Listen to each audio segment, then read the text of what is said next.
Chris O'Connor here. Join our fabulous curmudgeonly community on Facebook at facebook.com/group/curmudgeonrock. Also look out for a Spotify playlist dedicated to this episode. Now, let's get started.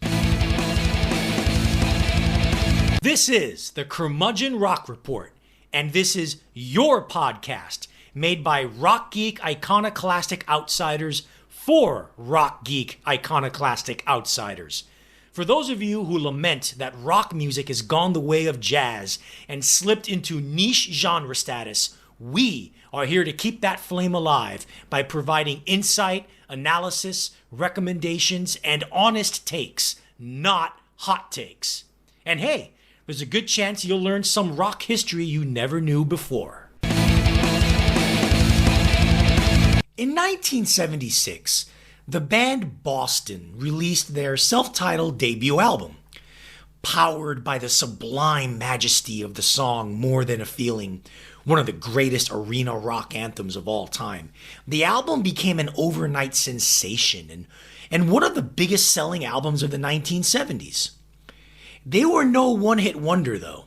The album spawned monster rock radio hits such as Peace of Mind and Foreplay Long Time, and was a constant presence on album-oriented rock radio of the time. In later years, as classic rock radio became a genuinely popular radio format, every single one of the album's 8 tracks became mainstays of classic rock radio to the point that it's fair to say the album is essentially a greatest hits collection. However, critics were never really enamored with Boston, the band, in the 1970s, and as time continues to slip into the 21st century, they're one of the most critically panned and ridiculed bands of all time. Seriously, to say you like Boston and their debut album in front of any music journalist or media member is to really put your neck on the line. And it isn't just critics either. Younger generations of hipster music geeks love to trash the band as well, and they do so with a glee that matches their dislike of the Eagles, another band that this podcast has defended in the past. So, why all the hate? Well, we plan to delve into that in this episode, as well as provide a track-by-track analysis and breakdown of this much derided and very underrated classic album. Welcome to the Curmudgeon Rock Report as we bring you In Defense of Boston's Boston. Yes, really. So, Art, building off your intro, here's a little story for you that I like to tell. So let's go back to the spring of 1998.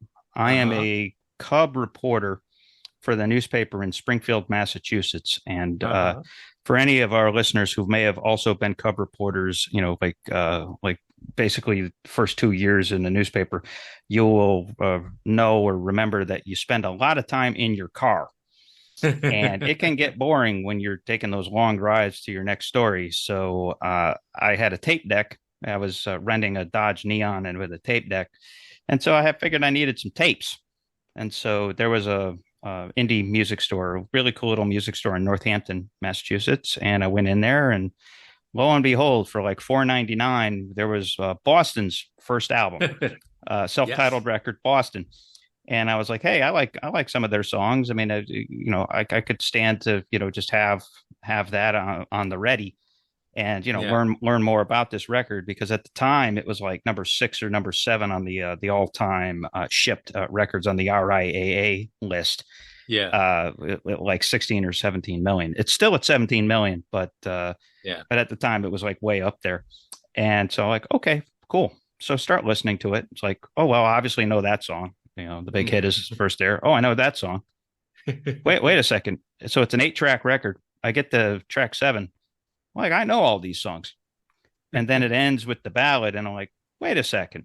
All 8 of these songs are on heavy rotation on every classic rock station that I've listened to within the last 5 years. Yeah. And then I realized, and then it dawned on me, I started my classic rock station in Houston area where I live has is under new ownership and has gotten much better. Which means they're playing more Boston, which means pretty much all 8 of these songs are still on the damn air. And so I think that's a testament to the undying power of this record. But unfortunately, and one of the things that spawned this episode, obviously, is the fact that if you are under the age of 45, which we're not, you probably have not heard of Boston outside of sentences that don't also include Foreigner, Sticks, and Kansas. Or you may have heard of Boston only in the context of that video game Guitar Hero that has more than a feeling on it. Yeah, absolutely. And Guitar Hero had reputation for, here's like Mississippi Queen. Now, here's other classic rock songs that everybody else thinks that sucks, but is at least fun to play on fake guitars. But hey, we're going to do, this is an ode to real guitars, specifically from the talent and the mind of Tom Schultz. So Arturo, this is going to be fun, isn't it? Yeah. The only other band I can think of who has albums where like all the songs from an album get played on classic rock radio is Led Zeppelin. That's the only band I can think of. Yeah. I mean, I think that's, well, even then it's, maybe Led Zeppelin 2. I mean, at least 7 Led of the Zeppelin 9. 4. Led Zeppelin 1. Yeah. I mean, well, you never hear 4 Sticks from Zeppelin 4, but Zeppelin 2, you hear at least 8 of those songs. And for the more sophisticated stations, you actually hear Bring It On Home too. Yeah. So that's about the closest corollary. I mean, unless you're talking about like the Eagles' greatest hit 71 to 75, which I guess is cheating. Or even Hotel California, you hear 7 of those 9 songs. So, go figure. So this is one of the we're defending one of the albums you don't actually need to own, but you probably should. It's a good idea. We love Boston. You should love Boston too. Don't listen to the haters. And so this is going to be interesting. I will say this though, there is a place where this album gets no hate whatsoever, right? Where is that? Oh, I believe it's this place that we call the parallel universe. That there's a rip in the space-time continuum, and we get to go over to the other side, and over there, rock is predominant. Rock rules. Long live rock. On the billboards, in the arenas, on the covers of the magazines, and actually, there's such a thing as magazines still in the parallel universe. And so, this is our celebration of the stuff we think should be up there with Taylor Swift of modern times. In an ideal world, in a parallel universe, these artists that we talk about on this segment would rule and would be huge, and we want you to know about them because they do not deserve to dwell in obscurity. And so this week, Arturo, you're actually covering an album and an artist that's starting to get some attention, but is still parallel enough, correct? Yeah, I'm not quite jumping into the parallel universe here, if I must be honest. In fact, I'm making a bit of an exception and staying a bit in our universe for now.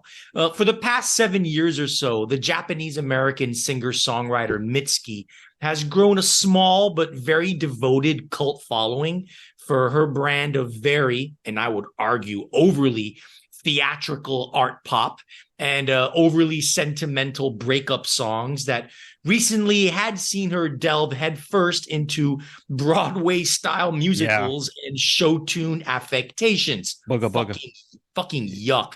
Yeah. And honestly, I'm not enough of a fan of hers to hypothetically wish she were a bigger superstar in our parallel universe concept. Yeah. So in the real universe shall Mitski remain. However, as I am wont to say, the sun shines on a dog's ass every now and then. Yep. And the sun has definitely shined on Mitski and her latest album, The Land is Inhospitable, and So Are We. The reviews of this record have focused on how this is Mitski's venture into Americana music forms, such as country and folk music. While this is indeed true, the album succeeds for a very simple reason. The fact that Mitski has seemingly learned a vital lesson in brevity. Mitski's songs in general are inherently so maudlin, so melodramatic, and so indulgent in their sentimentality that any track that goes beyond 4 or 5 minutes is like eating too much sugary food in one sitting Yeah. and then throw in heaps of thick, lumpy honey on top of all that. Yep. Not a single song on this album reaches the 4 minute mark. And in fact, most of the tracks are 3 minutes or shorter. In addition, the syrupy, smothering string arrangements from her previous work are tempered down and more tastefully done this time, serving the songs rather than suffocating them.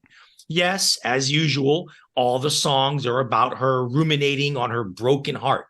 Seriously, what Mitski songs aren't about her heart being broken all the Yeah, time? pretty She much. must she must be the most annoyingly high maintenance person to be in a relationship with. I swear to God. Yeah. Steer clear, baby. Steer clear. Yeah, nevertheless, brevity and restraint have made her latest songs more appealing and frankly more relatable.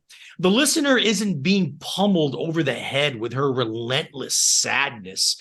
And the spaciousness in the music allows not just the music itself to breathe, the songs themselves to breathe, but the listener to live in the songs without feeling choked out by overwrought emotion.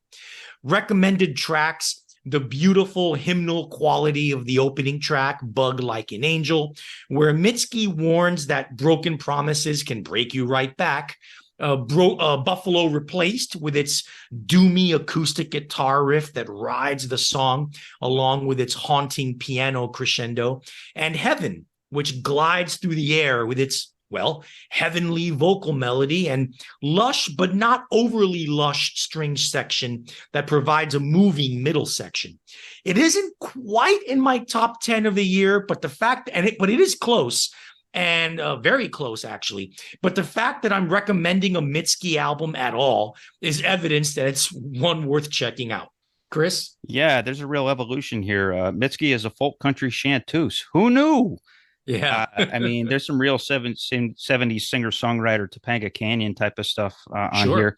But Sure. I think that you extracted the larger headline, which is discipline and focus, Yeah. which, like you said, there's this new genre or this new field of overrated Asian American women. Japanese Breakfast comes to mind as well. Japanese breakfast sucks, though. Yeah, and well, most of these artists, I mean, they get love, but I never really understood it until now. I Yeah. mean, you can't say that she's untalented, but now she's found a lane where it really makes sense. If you're going to talk about your broken heart, get rid of all the saccharin and all the layers of slop. Mm-hmm. I really like the single, "My Love, Mine All Mine," Mm-hmm. which is just reached the Billboard Hot 100. Really? So it's her first Hot 100. So yeah, it's actually a modest hit single, and it's Mm-hmm. very reminiscent of Mind Games era John Lennon. Actually, it's Sure. sweetly melodic, it's twangy, it's gentle, and it's only 2 minutes and 17 seconds long. Take that, Paul McCartney, and your PR campaign to reduce John Lennon's legacy. A Yeah, John Lennon sound-alike song on the charts. How about that? yeah. Hey, go figure. And so yep, 2 minutes and 17 seconds. It's quite lovely. And there's a few other songs I like on here. I don't know if it'll reach my top 10. I don't think that albums like this, they need to be a lot more melodic and a lot more dramatic. Like the one that you covered last time from Margot Silker Yeah. comes to mind. It has to be a little bit more pronounced for it to rise on my radar. But hey, I got to give it up for her. She's kind of got a star quality, and now she's got a star vehicle. So more power Yeah. to her. Yeah. And so we go from something that I guess you couldn't call a star vehicle, but it would have been like an indie credibility vehicle had she not tragically died of a drug overdose in August of 2022.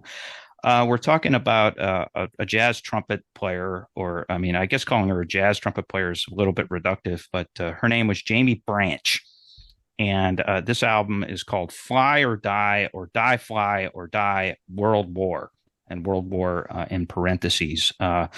Ms. Branch was based in Brooklyn, After 10 years in Boston, Chicago, and Baltimore, she was educated at the New England Conservatory of Music.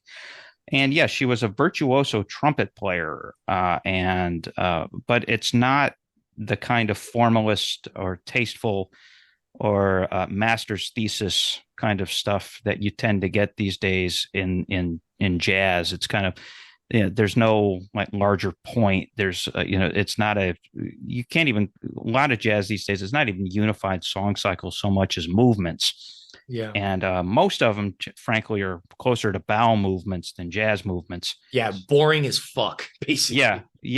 Pretty much. I mean, there were a couple of exciting ones last year, but generally they kind of fall by the wayside. This one doesn't. I mean, look, if this thing is a master's thesis, then the graduate school might as well have been located on Jupiter. This is a very spacey record and just really adventurous. And it's got touches of EDM. It's got touches of Afrobeat. It actually goes into and delves into influences that are kind of in the ironic indie folk or indie rock genre. Like there's some almost that sort of a very intelligent dopiness that you would get from a Modest Mouse or a Neutral Milk Hotel. She covers the Meat Puppets on this album. Yeah, I know. I know. So that kind of shows you where she's at. So, but there's EDM. I mean, and so it's actually a pretty varied record. It's 9 songs and 47 minutes. My personal favorites and the ones I would recommend are the 2 standouts are the 2 9-minute jammy ones, which are named Burning Gray and Baba Louie. Not Baba Booey, Baba Louie, where she really gets to show off her chops as a player. She really was a virtuoso and pretty exciting player. The former song there, Burning Gray, it's rollicking Afrobeat and just really, it's music to smoke pot and take a load off to. It really is. It gets up there. And then the second one is actually interesting because it's more akin to sort of Paul Simon or Herb Albert, easy listening AOR feel goodism, but done in a sharper way. It's just very sharp and it's very efficient, and I really like it. And you got to say, it's a real shame that most indie critics and podcasts like ours seem to be discovering Jaimie Branch after her untimely death. And she really had a lot to offer and likely would have gained more traction as a hip go-to for this type of jazz fusion listening experience. I mean, she had a series of records that all had this sort of riff on that fly or die thing. And so this is my favorite one, Fly or Die, or Hey, Die Fly. Kind of fun. Well, we do have this record that we can chew on at least. Give it time. It's one of these albums that multiple listens are rewarding. It took me a little while to build up to this. I would give it's a solid 3.5 to 4-star record. And in this year of pretty good, that's pretty good. Arturo? Yeah. Before I get into the album, I just want to say that if she hadn't died last year, I don't think mainstream music media would have written about this album at all. Probably not.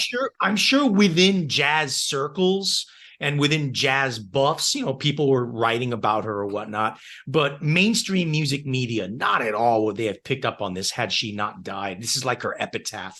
The album itself, I think, is pretty good. I think it's really uneven. I think it lacks cohesiveness. And there's some tracks, a couple of tracks are really great. And several tracks have great parts to them. Yeah. For example, one of the ones you mentioned, Burning Gray, I think is the best song on the album from top to bottom, is the one that works best as a composition and as a jam session as well. I think Baba Louie, which you mentioned Afrobeat, I think more like Latin music. I think the first half of Baba Louie is really good. It's like sped up Colombian cumbia beats. Yeah, that's fair. And it really kind of like just trudges along. You can kind of dance to it. And then the second half of that track goes into just atonal skronking. It gets a little tweedly-dee. Which I'm not a big fan of. But Burning Gray works really well all the way through. The Mountain, which is basically a cover of a Meat Puppets song. Mm-hmm. And from their 1994 album, Too High to Die, it's the very last track on the album. It's an interesting take on the song, but it doesn't really fit the album. No, it doesn't. It would have been better as an outtake or a B-side to a single. Yeah, it probably should have been the album closer. because Right, if you're maybe. kind of a wink wink cheeky kind of note to end the Right, record on. exactly. Yeah, Exactly. I mean, take over the world toward the end of the record. It's got this outrageous kind of almost a dance jazz song, but yeah, doesn't quite get over there because it just doesn't hold together as much. And that's what like this whole album, it just doesn't hold together as much as you want it to. It's yeah, almost there. It almost gets there, not quite. And I like it, but not love it.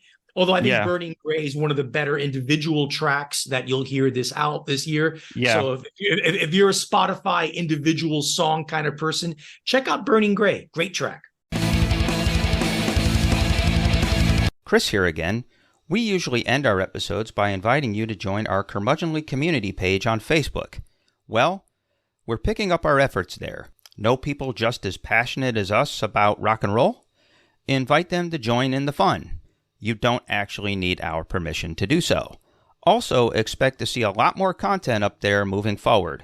Our mission is to engage you, so darn it, we'll engage you like a fire hose, or maybe like a firehouse if we're going to give love to Gene Simmons. We may also be making a few offers. Want to wear a t-shirt featuring our logo? You may have that opportunity soon. So be a fellow curmudgeon, help us expand our little community, and share your own musings via your own posts. We're at facebook.com/groups/curmudgeonrock.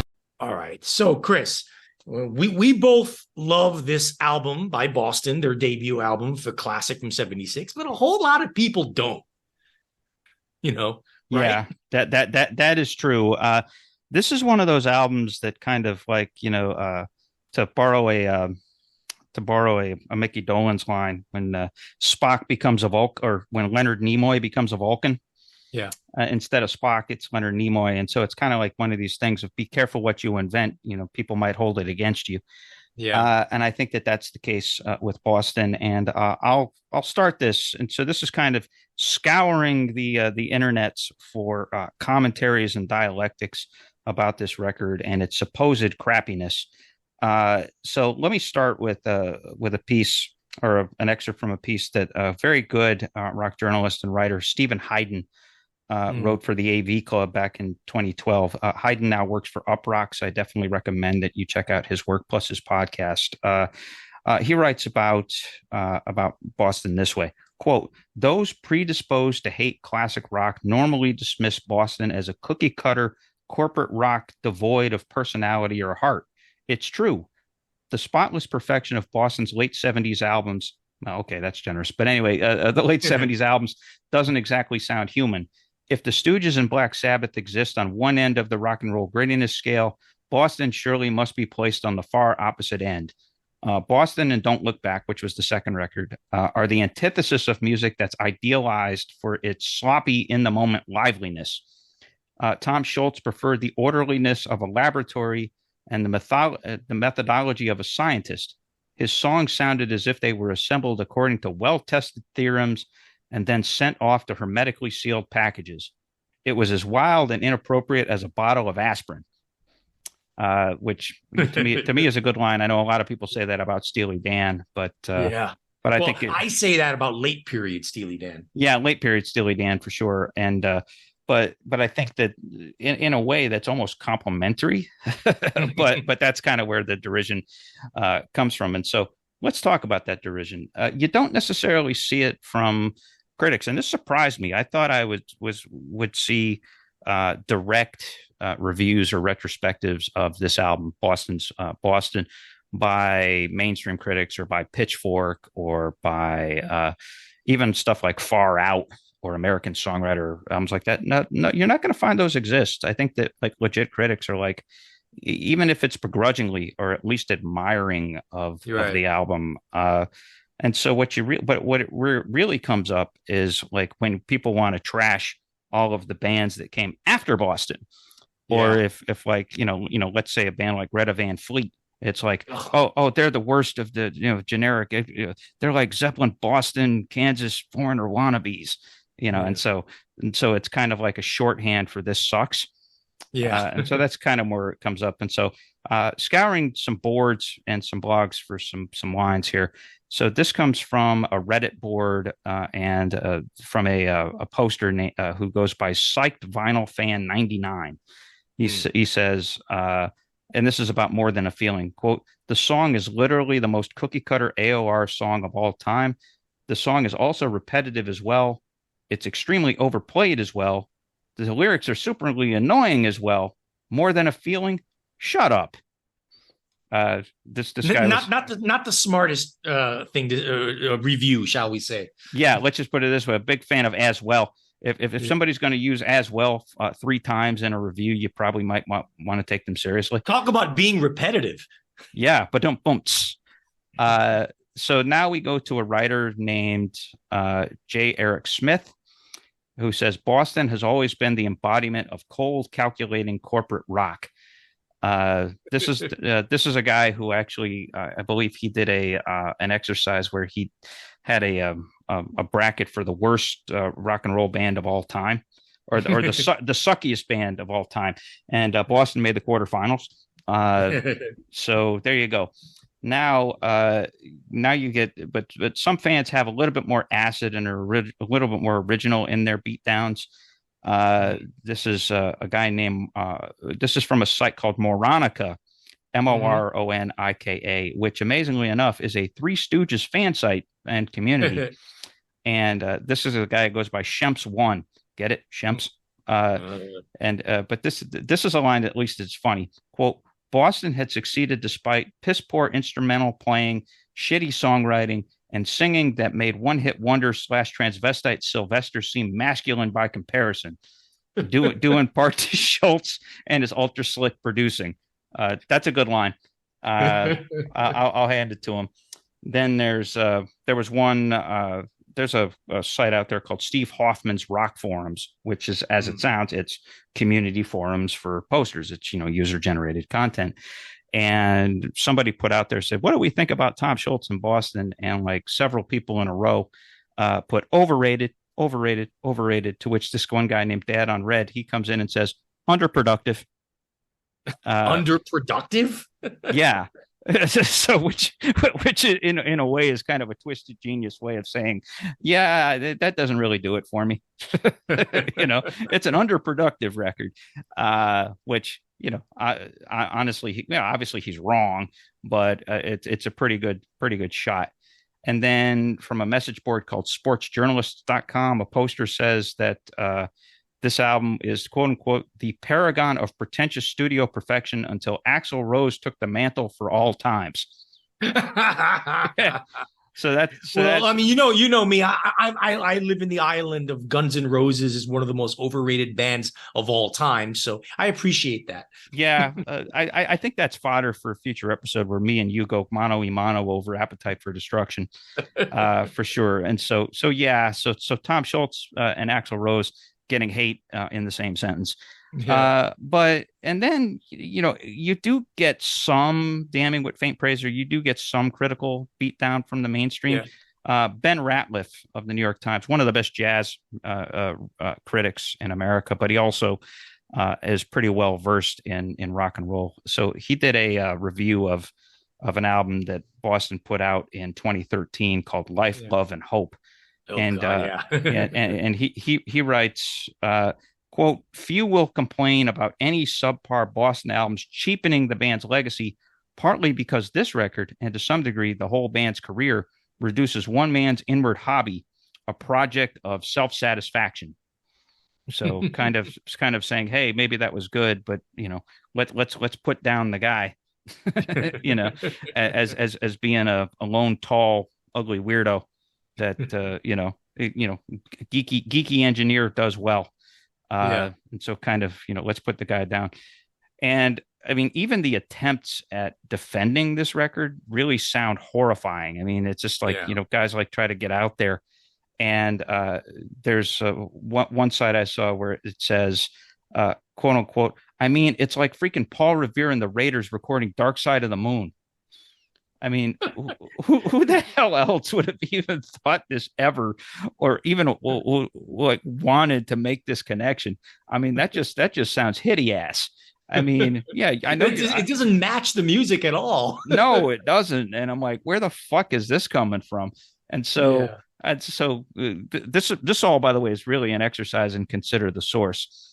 Yeah. And I think what we're getting at is that Boston and this record kind of became this poster child for quote unquote corporate rock, or kind of the generic, the cookie cutter, the sweet. It's basically the equivalent of like Nestle's in the DNA. It's like Nestle's Toll House morsels, Yeah. and it's kind of like the equivalent of that. But there's a couple of really smart comebacks. It's from the Steve Hoffman's rock forums. A couple of smart comebacks on that. One guy who goes by Bangs Says Max, as in Hmm. Bang Says Max. It's interesting. He says, "Did the whole corporate rock thing exist before Boston? Not to my knowledge. And if that's the case, then we're saying that a guy making music part time in his basement studio in 1975 created this musical entity that emphasizes production, perfection, and slickness. Even if you don't like the music, you got to hand it to the guy for being an innovator. As someone alluded to previously on this thread, this was as DIY as any punk record. It just didn't sound DIY, Yeah. which Good is point. true." And then Yeah. another poster on Steve Hoffman's music forum, DK Monroe, he says, "I think we tend to read backwards into Boston's aesthetics. There's no way that Schultz was sitting in his basement recording Smoking, thinking, I'm going to translate rock music into a corporate workplace friendly form, starting with this here song about smoking dope."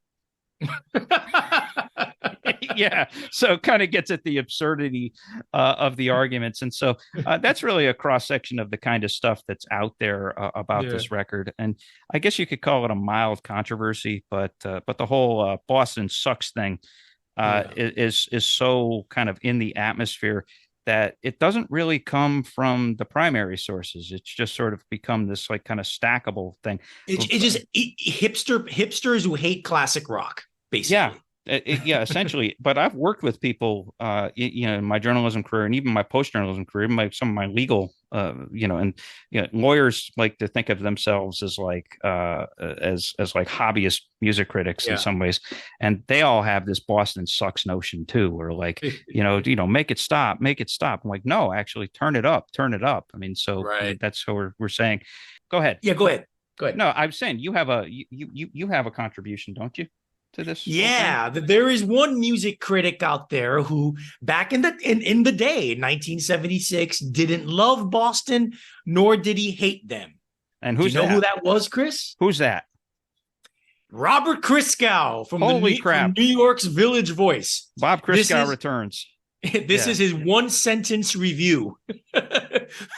When informed that someone has achieved an American synthesis of Led Zeppelin and Yes, all I can do is hold my ears and say, gosh. See.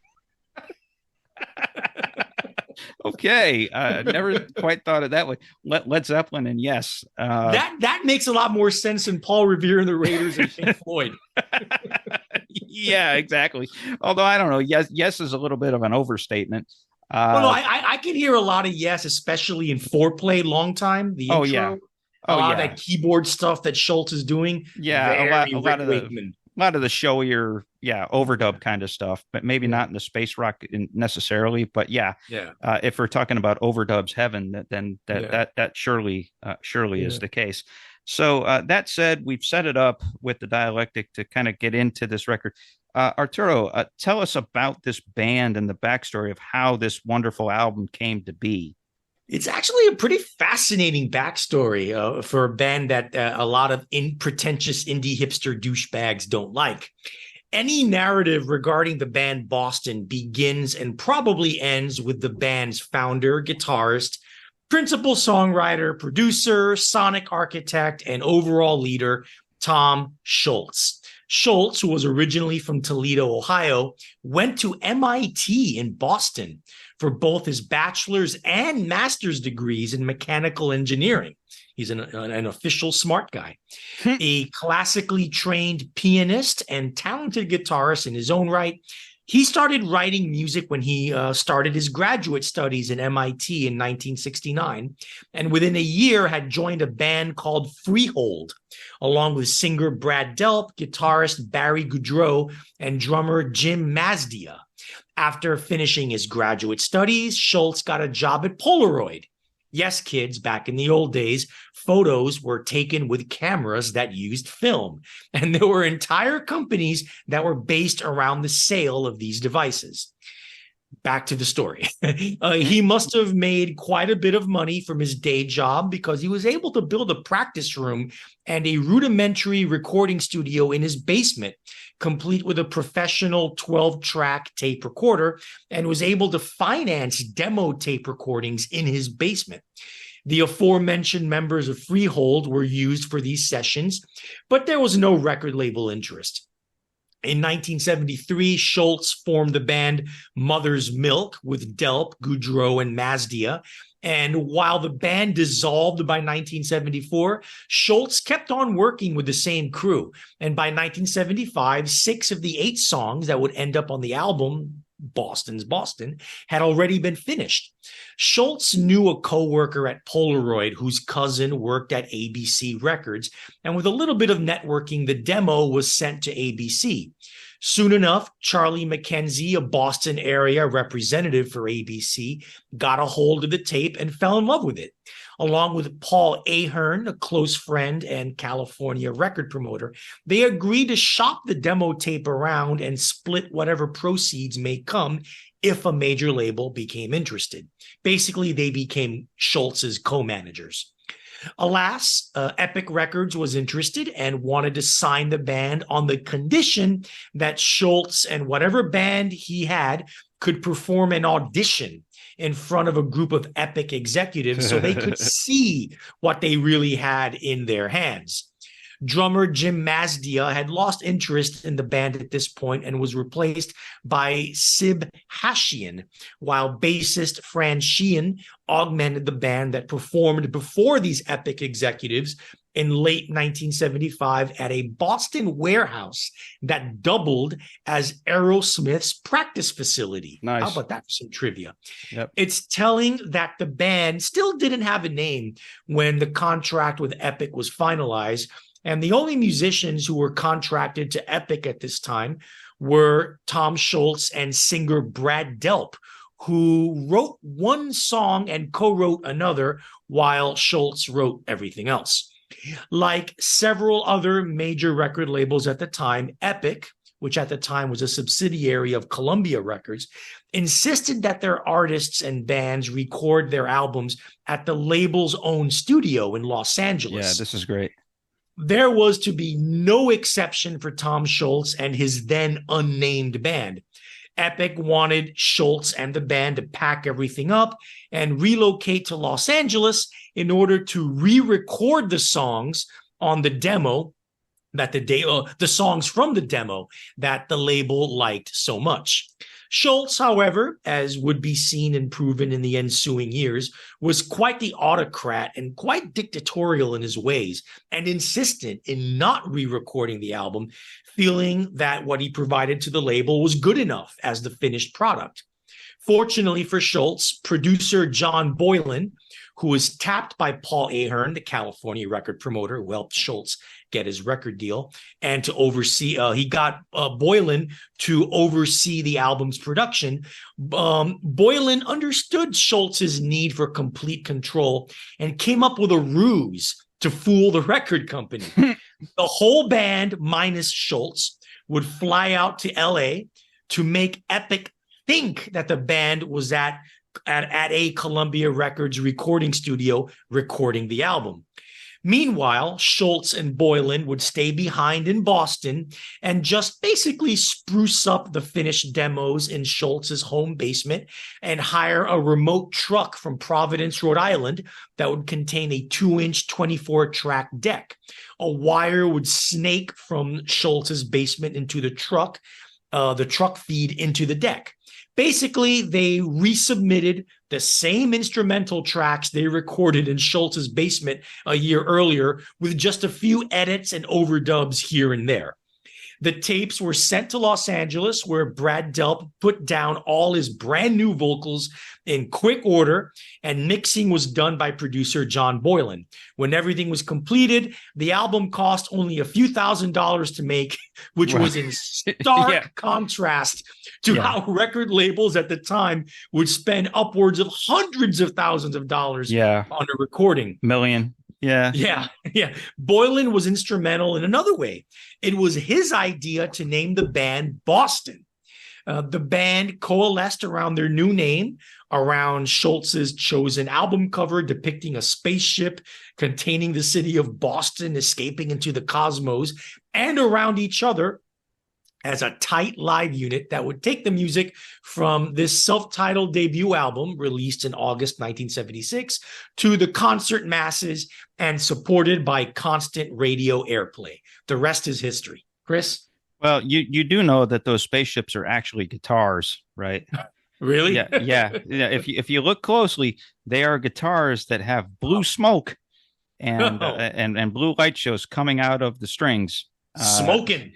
Yeah, absolutely. So the guitar as spaceship, which is a perfect visual to describe this band. I love that story, by the way, that they just kind of hung out in the studio while Schultz kind of stayed in his basement. That's quite the ruse. And there's another ruse that this can be kind of compared, contrasted to. So Todd Rundgren. He made his, I believe it's 72, isn't it? Something Anything. Yeah. And he made that record mostly in his apartment, or at least 3 of the 4 sides of that double album he made in his apartment. And so that sounds cool in DIY, until you realize that he mostly, quote unquote, borrowed equipment from the real studio and took it home with him. Yeah. Schultz didn't do that. That was all his equipment. That was all his, and it was a 12-track tape recorder, which at that point was a little bit antiquated. You had started to move up to 16, and you started to move up to the real fancy stuff. And so the fact that he was able to get what he got out of a 12-track tape recorder in his basement, ostensibly working by himself, because he played almost all the instruments. I mean, there's a couple of drum parts and a couple of bass parts that were done by the other guys, but he does everything on that album except vocals. Well, duh, yeah. I mean, that's Brad Delp. He just didn't have the Jufro for that. He had to come in and Delp had to get that fro. It's the power Brad of Delp, the fro. By the way, was not Jewish. He was of French Canadian descent. I know. I'm just saying, but even though, I mean, French Canadians can have awesome J-Fros too, but that's where the soul came from, was from the fro. So yeah, just really remarkable story. I mean, it just, when you talk about everything, it's just it's the American dream in classic rock form. The Polaroid engineer in his basement, with his wife helping him ship and hit up the labels. Right. I mean, this was a family project. That came about. And the kicker for this, and there's a couple of write-ups about this and interviews that I read with Schultz in preparing for this episode, that he maintained his job at Polaroid this whole time.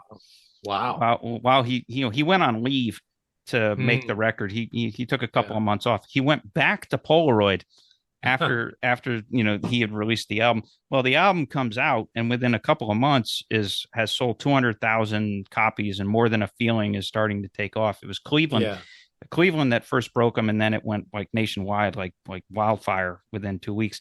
And so he's faced with the going in and saying, hey guys, I have to put in my 2-week notice because I just became a rock star. And apparently he did work his 2 weeks. He said that was a hard 2 weeks. He honored his 2 weeks notice, but man, that was tough. And so, I mean, this is a true American success story. On this episode, we defended the merits of Boston's much maligned classic debut album. For the next episode, we're going back to our second Golden Age of Rock series and focus on the incredible, transcendent year of 1966. Psychedelia is the order of the year, and while we will discuss the onslaught of songs and artists slash bands who injected acid fried wonder into the rock and pop mainstream, three particular artists whose approaches to music were fundamentally changed in the post LSD environment released generation defining, genre defying, and sonically and lyrically groundbreaking classics: the Beach Boys, Bob Dylan, and the Beatles. Join us next time as the Curmudgeon Rock Report brings you the second golden age of rock, 1966, A Tale of Three Albums. We're going to start talking about this album, Boston's Boston. We're going to do a track by track or song by song reverence and run through and description and discussion. But before we get that, there's really, I would say, the line of demarcation for whether you know Boston or remember Boston is about age 45. If Arturo and I are both 48, yeah, we'll admit that we're pushing 50.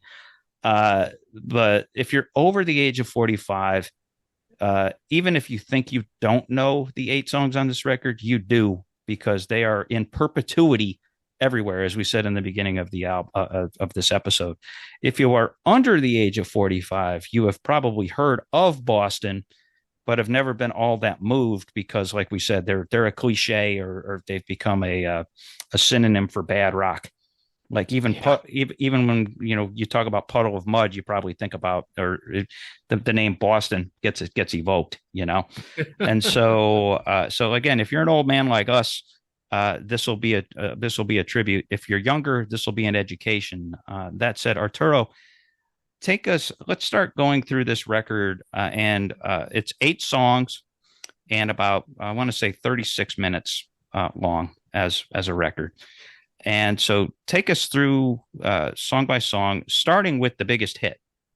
Yeah, More Than a Feeling. Boston's very first single off their very first album is their biggest hit, unquestionably their signature song, and arguably their greatest song. Here's a dart for all you indie hipster douchebags out there. Do you love Nirvana or just like them? Well, guess what?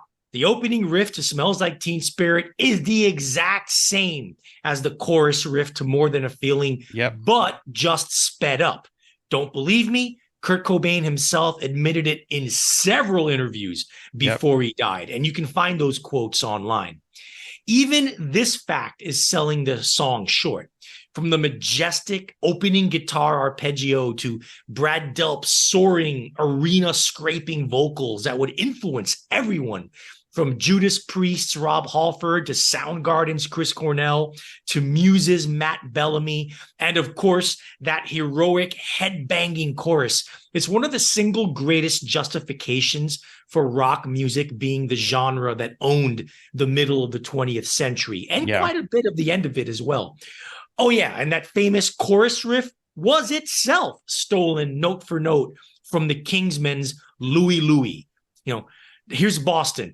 The chorus riff to More Than a Feeling. Dun dun dun dun dun dun dun dun dun dun. Louie Louie. Dun dun dun dun dun dun dun dun dun. It's the same. Yeah, it basically is the same thing. It's a testament to the power of that riff as a core spiritual evoker of the rock and roll thing. You know what I mean? It's like the one kind of riff that dun dun dun dun dun dun dun dun. 4/4 as expressed in dun dunce is pretty much what that riff is. I think the simpler you approach this record, the better. Very simply, it's a party record. It's kind of a party record, and but then the songs are relatively simple, done exquisitely, sophisticatedly well. So it's simplicity done with a layer of complexity that's rarely been matched.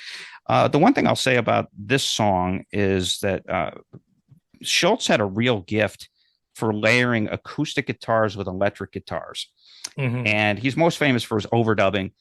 And he never really overdubbed the acoustic guitars, but the acoustic guitars are so rich that they weave in and out with the electric stuff, and they're underneath. And so it just adds a texture Yeah. to what he was doing, and I think that that's most evident in this song and the next song we'll talk about. Yeah.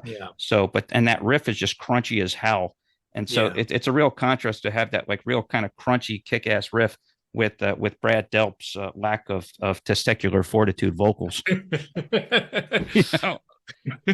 Well, I don't know. I think he was a great singer. Oh, Anyway, he was a great singer. I'm just saying, yeah. but he wasn't like he wasn't the throatiest guy.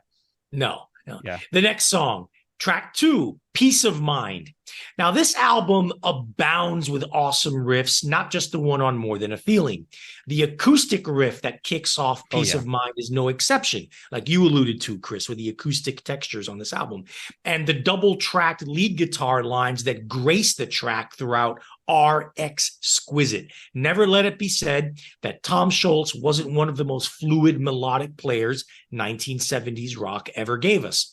It also rocks with a loping, desperate urgency that matches the lyrics' desperate frustration with an increasingly consumerist society. Yes, I'm going all Rage Against the Machine when discussing Yes. Boston. Yeah, Chris? there you go. Yeah, I mean that's pretty much it. There is kind of a real he was a real sardonic bastard, wasn't he? Yeah. Oh, he was. In terms of his lyrics, that he just kind of this was his way of even a chemical engineer that worked for a big company could stick it to the man, and so he had a lot of that Mechanical engineer. mechanical engineer. What did I say? Chemical? Yeah. Yeah. Okay. Mechanical, chemical, whatever. It's Polaroid. If you had to, anything where you had to instantly develop film and you were a nerd, you probably worked for Polaroid. This song has one of my favorite mishears in all of rock and roll. When I talk about mishears, I'm talking about like, excuse me while I kiss this guy kind of stuff, or my spirit is crying for Cleveland. Yeah. From Stairway to Heaven. Well, this one, it's I don't care about FBI, as opposed to be I don't care about being left behind. It really sounds like I don't care about FBI. Man, he's really against the man. Yeah, really. He really doesn't care about the FBI. What is he going to do? Like go blow up a bank? It's just funny. No, but this song is great. I really love the bridge, the double layered acoustic, or excuse me, the electric guitar bridge is really awesome. With that double texture, it's just really, really fantastic. And one of those things. It was a fun song to sing when Rock Band and Guitar Hero were still a thing 15 years ago. Yeah. Peace of Mind is a really fun song to sing because there are some high notes. Yes. On that song. So good stuff. All right. Track three, foreplay segueing into Long Time. The first half of this piece, the foreplay part of the song, was written by Tom Scholz when he was still in graduate school at MIT. And it clearly shows its debt to British prog rock titans like Yes and Emerson, Lake and Palmer with its complex organ riff, its heavy as shit drum pattern signaling the beginning of something epic.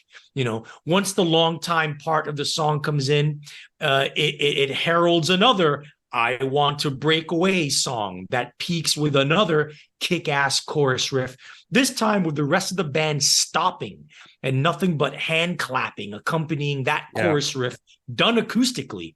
The implication being that this riff is so awesome, if it were done on electric guitar, its sheer power would damage your fucking speakers. Epic arena rock are what Boston are usually called, but dig deeper and you'll find prog rock with massive balls. Chris? Oh yeah. This is prog rock personified, and it should be noted that it features one of two clavinet solos on this album. So more than one clavinet solo. That means you have some prog bona fides. Just some really lovely touches in the groove. There's like the end of the foreplay section.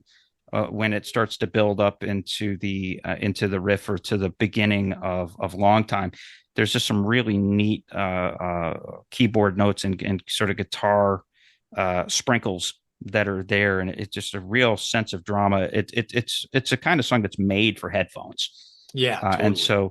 And it becomes a neat little rocker, like you said. There's those hand claps on "Alone from Heaven." not quite Queen level hand claps, but it's close. Yeah, The kings of the hand claps, Queen were the kings of hand claps, sure. but a close second might be Boston, based on songs like this. And that's the funny thing. Like you said, they really did walk a fine line between prog rock and arena rock, Yeah. and which is funny to say. And again, we kind of made this point earlier.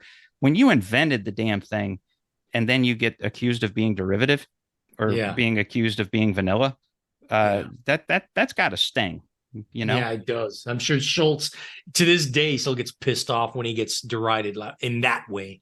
Yeah, for sure. Yeah. Anyway, the next one, track number 4, Rock and Roll Band. On this track, Boston give a brief, if not slightly glorified biography of themselves playing around the Boston music scene. Is it self-aggrandizing and a bit self-mythologizing? Sure. But what is an aspiring arena rock band in the 1970s without a little hubris to carry them through, especially when the band rocks as convincingly as they do here? Yet another monster riff that kicks a song into high gear without wasting time. Yet another double-tracked Brad Delp vocal that peels paint off the walls. Oh yeah. Yet another banger, even if it may be the most disposable track on the album. Chris? Yeah, even if it's disposable, it's also the closest thing that they come to Boogie Woogie on this record. I think the next one does, but I'll talk about that. Yeah, later. but I'm saying, but there's that, but this one, this one just really has a swing, a swing to it, and it's basically a ditty. You know what I mean? It's just an amped up, ramped up, hyped up ditty about their, almost like a folk song about, here we are on the ground doing our thing. And like you said, it's almost like tongue in cheek mythologizing for that. But I also, I do like this is one of my favorite double track Delp vocals, because he yelps in a few spots. I mean, there's some genuine yelping on there. We're a rock and roll band. I mean, it just, we often do impressions of singers on this thing. Delp was at least good enough that we're sure to suck at it. So there you go. Really good song. And, it goes into there's travelogue songs, there's band songs, let's just put it this way. These guys are having a lot more fun than like Turn the Page. Oh, come on. You leave poor Bob Seger alone. All right. There he goes again. There he goes again. All right. Track 5, Smokin'. Before Boston, most, if not all, big-sounding, arena-sized mainstream rock of the 1970s had a distinct base in the blues. With the Rolling Stones and Led Zeppelin, it went without saying.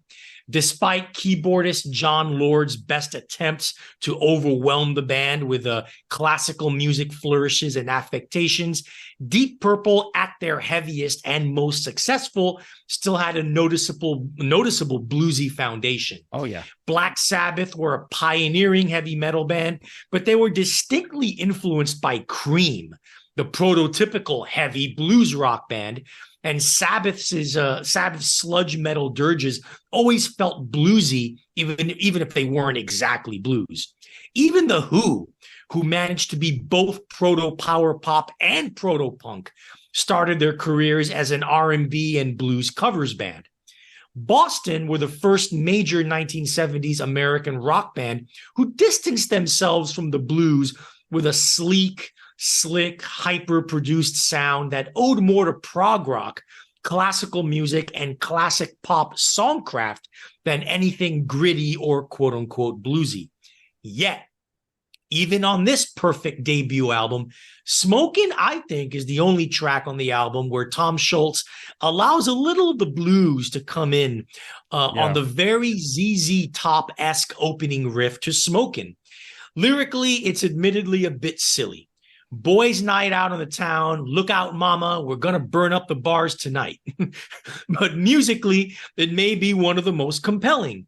If you ever wanted to hear the boogie woogie of ZZ Top with that aforementioned sleek, slick studio sheen, predating ZZ Top's own Eliminator album by 7 years, augmented by a distinctly Deep Purple-esque organ solo a la Highway Star, then this is the jam for you. And this song does indeed jam, resplendent with multiple full band breaks that show off what is ostensibly Tom Scholz showing off his classically trained keyboard skills.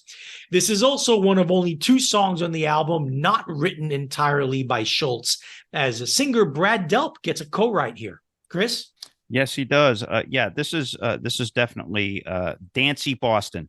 Yeah. This is a very dancey song, and good call on the ZZ Top compare. Yeah. That, like you said, this predates Eliminator by 7 years, so there is something to be said for that. And yes, this is the second clavinet solo on this record, and the best one. I mean, the middle section of this song is just stunning. This actually is my favorite song on the record. Really? Wow. One, because of because of that kind of swinging grandeur of the choruses, and then that overdubbed guitar lift on the chorus. Smoking, smoking, that's good. But that middle section with the organ and the clavinet and everything building back up and then going back to the guitars is really, really nifty. And I can just imagine that he probably spent like 100 hours just putting that thing together. Like he was. Right. If you're a perfectionist, that's a perfectionist dream, right there. So, good stuff. And again, like you said, you can't really call it corporate rock if they're talking about like smoking dope and hitting the clubs. Yeah. All right. The next one. This is track number 6. Or Hitch a Ride. Escape, escape, escape. For most of this album, that's the underlying theme.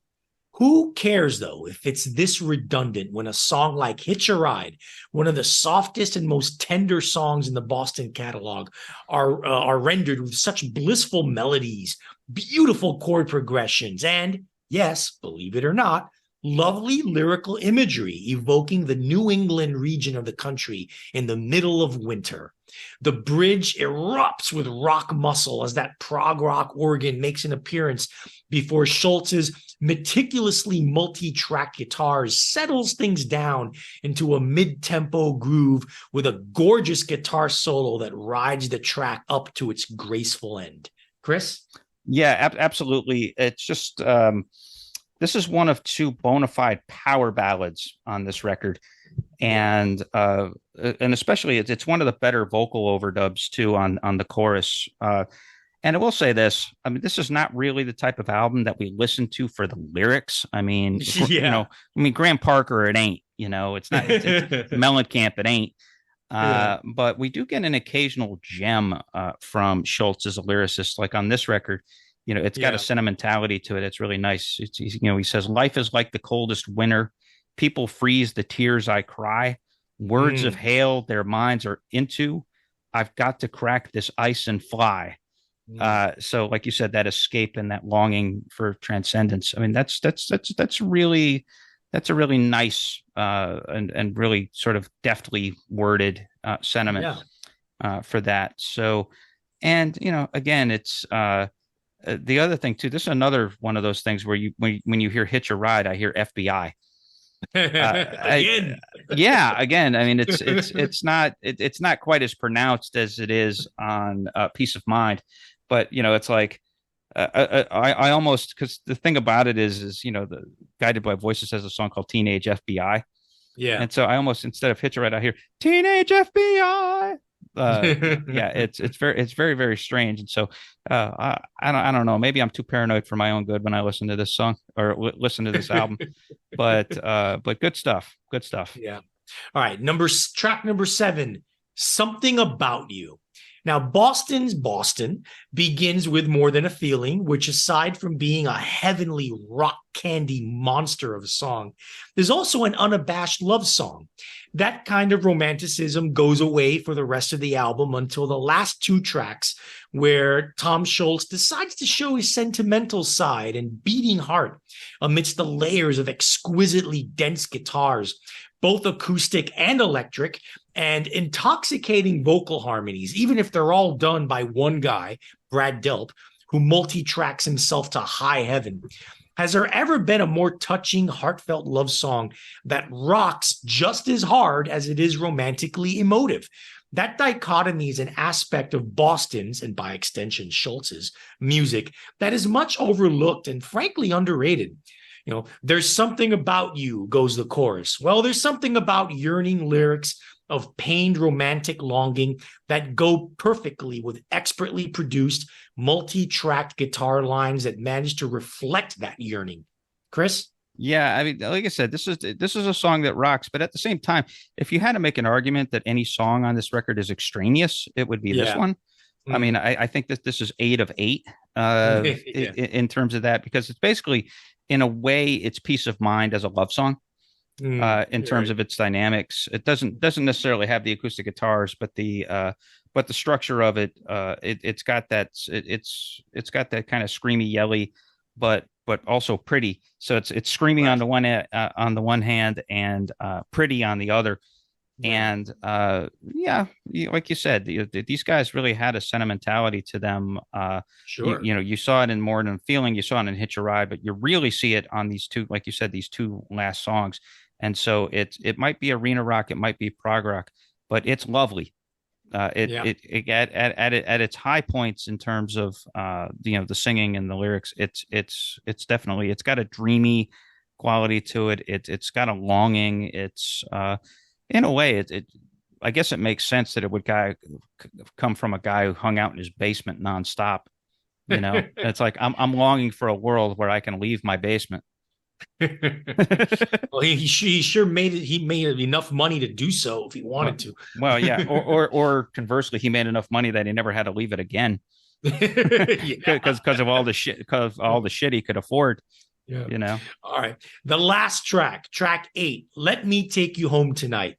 Quite Yep. possibly my favorite song on this excellent album. This is the Yep. perfect example of what would be cliche and sentimental in the corniest of ways in most other songs. However, with Tom Scholz's widescreen rock supernova orchestra in the background and Brad Delp's macho tempered by sweetness vocal delivery, the lyrics transcend cheesiness, and Let Me Take You Home Tonight becomes an outlier in the canon of 1970s hard rock. It's a song that starts out as a moving power ballad, but ends in an intense galloping rocker of sexual yet not quite perverted desire. That's a difficult trick to pull out, but Boston manages to pull it out in one of rock's all-time great closing album tracks. It's a deceptively tricky chord progression that's beautifully elliptical. If you play it on acoustic guitar, you feel you can play it forever. The build up to the fast rocked out coda is smoothly done and doesn't feel forced. And what a coda it is. Oh It's yeah. the most full throttle Boston ever gets in its sound, and it fades out just as it takes off. Talk about leaving the listener wanting more. Listen, I get it. When Delp sings, Let Me Take You Home Tonight, or I Want to Show You Sweet Delight, or I Just Got to Get Loose with You Tonight, what he really means is, I want to fuck your brains out. Yep. Yet, it doesn't feel that way, the way he sings it, and the delicate emotional guitar layers behind him betray a tenderness that goes beyond simple salaciousness. A song that is a little more than it seems is a perfect ending for an album that is quite a bit more than what a lot of people give it credit for. Chris? And yet the coda is the sound of fucking a woman's brains out.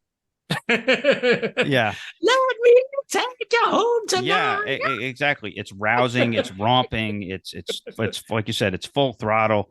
It's Yeah. it's like one giant penis, is what it is. But before that, yeah, like you said, there is a tenderness to that Yeah. song.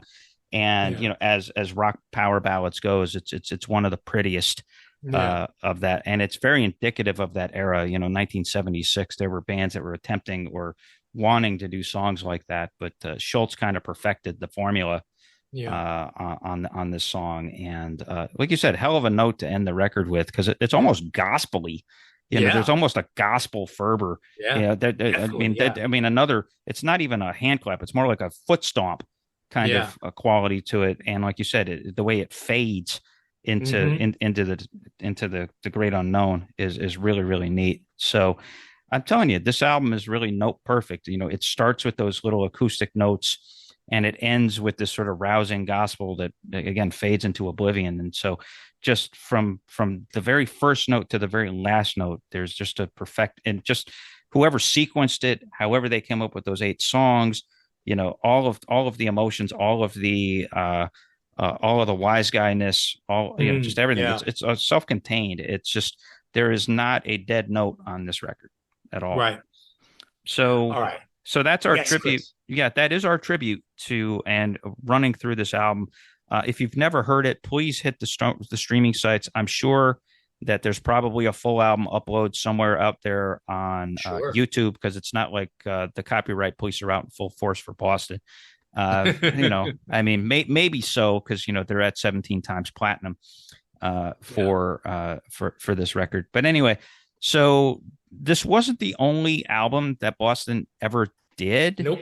But Nope. you know, but remember, we did a episode early on in the life of this podcast called "The One and Doneers," Hmm. and Boston kind of could have arguably been on that list. Uh, Right.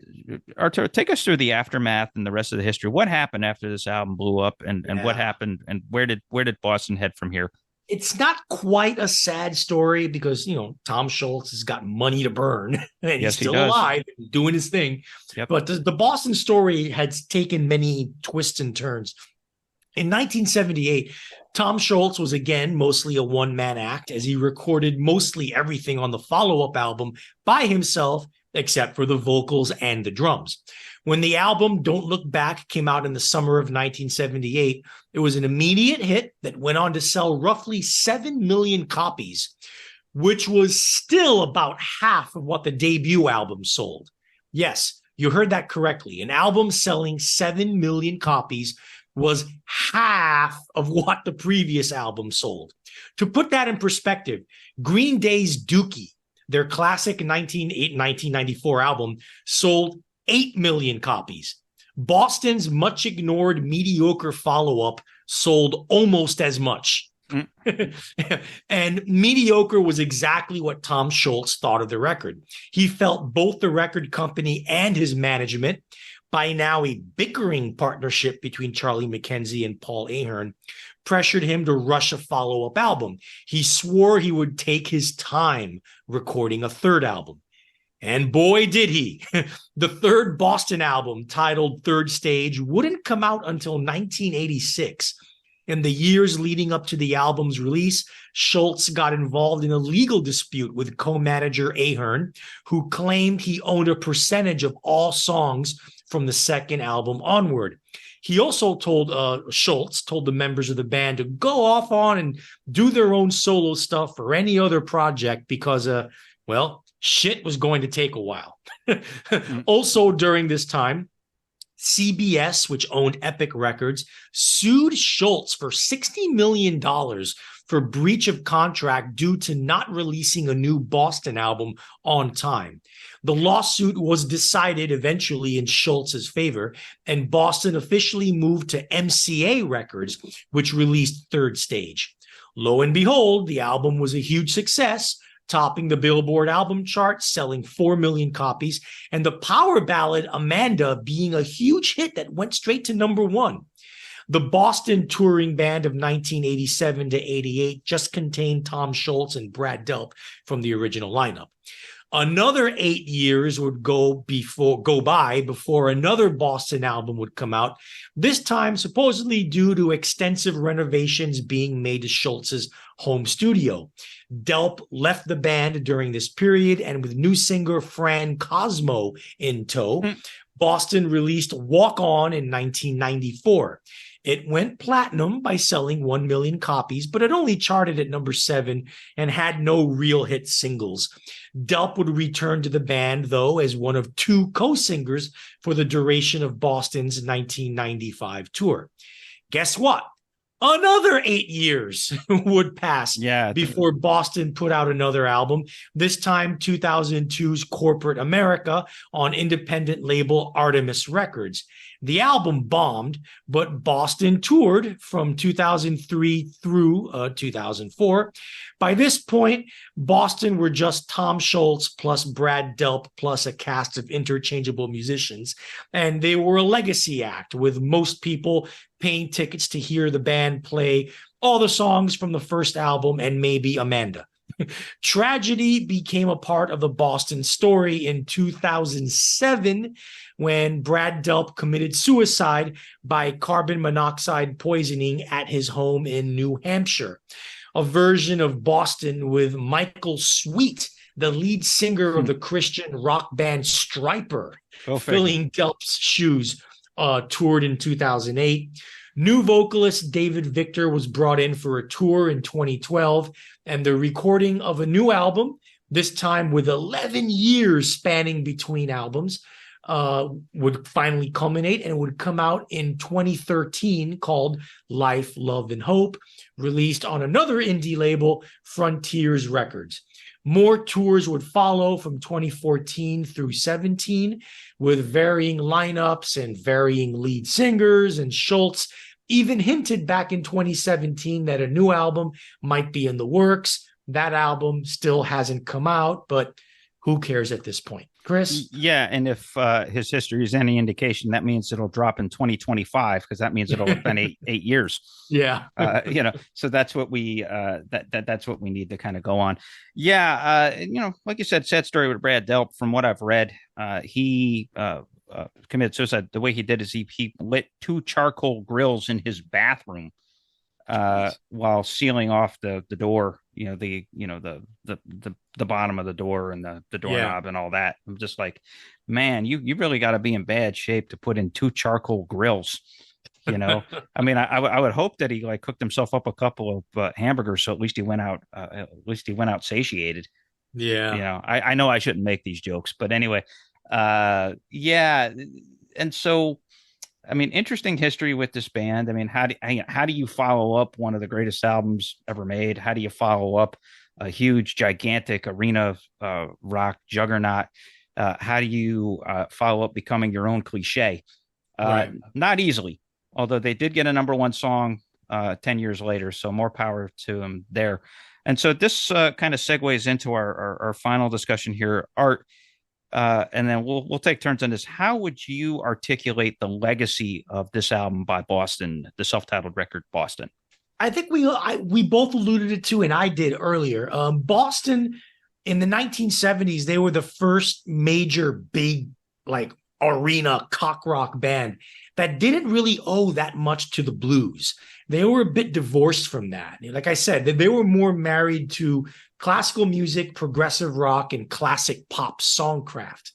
And also, like I said, you mentioned bands like Styx and Foreigner and Journey and all that crap. Well, they kind of were like, they followed in Boston's footsteps. Let's not blame Boston for that. No, we can't blame Boston for that.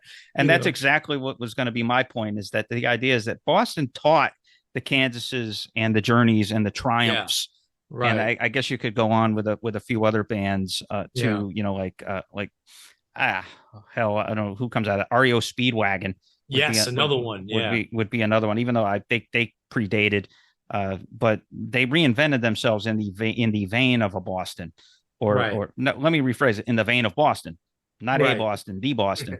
And so let's not fault the teacher for the horseshit of the students. Right. And so you have to do that. And then there's another thing too. I think another one of their legacies is the fact that their admiration was not able to be sustained. That they're one of these bands that, I like to think that we are something of a public service. This podcast and podcasts like ours that do this sort of rock history discussion. And one of the reasons we exist is for albums like Boston's Boston to kind of give them a new forum, to give them a new shine, to kind of put them on the stage and reintroduce a couple of generations to some of this great stuff that might not get the love that it should. And a testament to this is if you kind of look at this and contrast it or put it next to AC/DC's Back in Black, which is another one of those classic rock, gigantic monolith, huge, Yeah. like awesome albums. In that list of RAAA most certified albums of all time, AC/DC's Back in Black is fourth Yeah. with 25 times platinum. The only three records ahead of it are the Greatest Hits 71 to 75 album by the Eagles, Michael Jackson's Thriller, and the Eagles' Hotel California. Are the only three albums that are ahead of AC/DC's Back in Black. Well, at one time, I would say about 25 years ago, Back in Black and Boston were like neck and neck. I think they were like number 6 and number 7 at one point, where AC/DC's Back in Black was at like 15 or 16, and Boston was at like 15 or 14. Well, right. AC/DC's continued to go stratospheric while Boston kind of stalled out from that. Now, granted, they have added a couple of digits to their number, but it's not the same thing as AC/DC. Like Shoot the Thrill will always be a licensing coup. More than a feeling, not necessarily anymore. Obviously, they're still plastered on classic rock. Tom Schultz probably still gets 7 figures in royalties just from their radio play. But it's not, they kind of lost that momentum, and probably because of the weight of the jokes and the weight of the derision and the weight of that. Oh, well, these guys sound like Boston, therefore they suck. That's hurt a lot of bands. It really has. And it's like a lot of the hair metal / glam metal bands from the 1980s, they got hurt by that too. We did an episode on it. Death by Nirvana. Yeah, absolutely. And or like how Motley Crue became a parody of Motley Crue. Another band that kind of lost their legacy a bit. Their legacy lost a bit of luster is Van Halen, believe it or not. Absolutely, which is too bad. I mean, Eddie. I mean, there's been some renewed interest over the last few years. I mean, Van Halen 1 has gotten some momentum, and that's since Eddie died. Was it 3 years now? But it's since Eddie died, there's been some momentum for Van Halen 1, but they don't get the love that they deserve because of that, because there was some suckiness at the end, because of all the shtick with their frontmen and in and out with between Sammy Gary Hagar. Cherone from Extreme. Well, yeah, but okay, with the exception of him.